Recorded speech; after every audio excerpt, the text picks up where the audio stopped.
नमस्कार. महाराष्ट्रातील विविध क्षेत्रातील बातम्या झटपट आपल्या मोबाईलवर पाहण्यासाठी लगेचच सबस्क्राइब करा राष्ट्रशक्ती लाईव्ह न्यूज आणि सोबत बेल आयकॉन प्रेस करायला विसरू नका.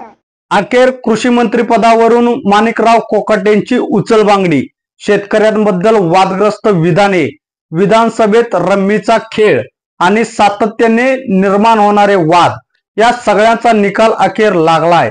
राज्यातील संवेदनशील आणि महत्त्वाच्या मानल्या जाणाऱ्या कृषी खात्याचा कारभार माणिकराव कोकाटे यांच्याकडून काढून घेण्यात आला आहे.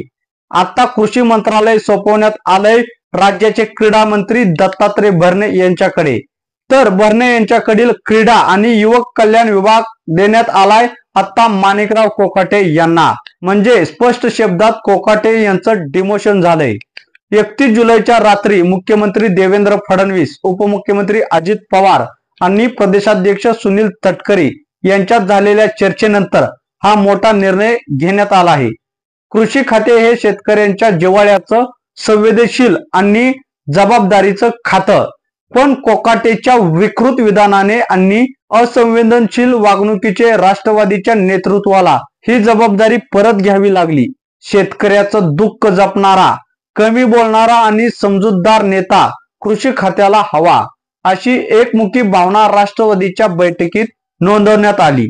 2 दिवसापूर्वी अजित पवारांनी कोकाट्यांना स्पष्ट शब्दात सुनावलं होतं, आता माफी नाही. आणि त्यानंतर कोकाटेचं खातं बदलण्याची घोषणा रात्री उशिरा करण्यात आली. कोकाटेंच्या जागी दत्तात्रय भरणे कृषी मंत्री, तर भरणे यांच्या जागी कोकाटे क्रीडा व अल्पसंख्याक मंत्री.